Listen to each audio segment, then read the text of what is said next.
আসসালামু আলাইকুম। আজকে আমি আপনাদেরকে তৈরি করে দেখাবো খুবই মজাদার একটি নাস্তা যার নাম হচ্ছে আলুর পমপম।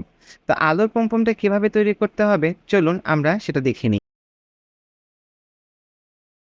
আলুর পমপম তৈরি করার জন্য প্রথমে আমি এখানে আলু নিয়ে নিয়েছি এবং আলুগুলো হচ্ছে গিয়ে আমি খোসা ছাড়িয়ে নিয়েছি। এইবার এই আলুর পমপম তৈরি করার জন্য এই আলুটাকে একটু বিশেষভাবে কাটতে হবে। এইজন্য প্রথমে আমি একটা আলুকে একটু সাইড থেকে কেটে নিয়েছি যাতে এটা বোর্ডের মধ্যে বসতে পারে।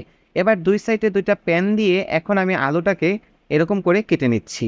এর কারণটা হচ্ছে গিয়ে ছুরিটা যেন কোনোভাবেই চপিং বোর্ডের উপরে না লাগতে পারে। দেখুন সব সাইড থেকে আমি কিভাবে কেটে নিচ্ছি। এখন একইভাবে লম্বালম্বি করেও এটাকে কেটে নিব। কোনোভাবেই যেন ছুরিটা চপিং বোর্ডের মধ্যে না লাগে, তাহলে কিন্তু এই আলুর পমপমের পুরো শেপটাই নষ্ট হয়ে যাবে। তো এরকম করে আমি সবগুলো আলু কেটে নিচ্ছি। দেখুন আলুটা কাটার পরে আলুটা কিছুটা এরকম হবে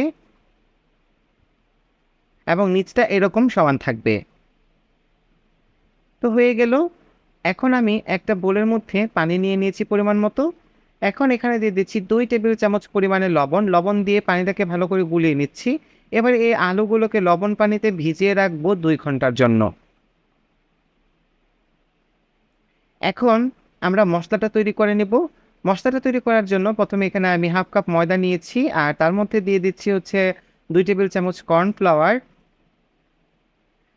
কর্নফ্লাওয়ার দিয়ে এখানে আমি দিয়ে দিচ্ছি ম্যাগি মশালা ১ চা চামচ, চাট মশালা ১/২ চা চামচ, জিরার গুঁড়া ১/২ চা চামচ, মরিচের গুঁড়া ১/২ চা চামচ আর দিচ্ছি পাঁচফোড়ন গুঁড়া ১/২ চা চামচ। এবারে সবকিছু একসাথে মিশিয়ে নিলেই এটার ব্যাটারটা রেডি হয়ে যাবে। এবার ২ ঘন্টা হয়ে গিয়েছে। ২ ঘন্টা পরে দেখুন আলুগুলা কতটা নরম হয়ে গিয়েছে। এ পর্যায়ে আলুগুলোকে চিপে পানি ফেলে দিতে হবে। প্রয়োজনে হচ্ছে আপনারা এভাবে কাপড় দিয়ে চিপে নিতে পারেন। এর মধ্যে কোনোভাবেই পানি থাকা যাবে না। এভাবে করে সবগুলো আলু রেডি করে নিতে হবে। আলুগুলো রেডি করার পরে আগে থেকে যে কোটিংটা করে রেখেছি, সেই কোটিংয়ের মধ্যে এই আলুগুলোকে আমরা খুব ভালো করে মাখিয়ে নিব এবং হাত দিয়ে হচ্ছে গিয়ে এই ফাঁকের মধ্যে এই কোটিংটা ঠুকিয়ে দিব। চারিদিকে যেন এটা সমানভাবে যায় সেটা খেয়াল রাখতে হবে। ঠিক একইভাবে করে সবগুলো আমরা রেডি করে নিব। এইবার আলুর পমপমগুলো ভাজতে হবে। চুলায় একটা কড়াই বসিয়ে দিয়েছি। এখানে দিয়ে দিচ্ছি পরিমাণ মতো তেল। তেল দেওয়ার পরে অপেক্ষা করব তেলটা একটু গরম হয়ে যাওয়ার জন্য।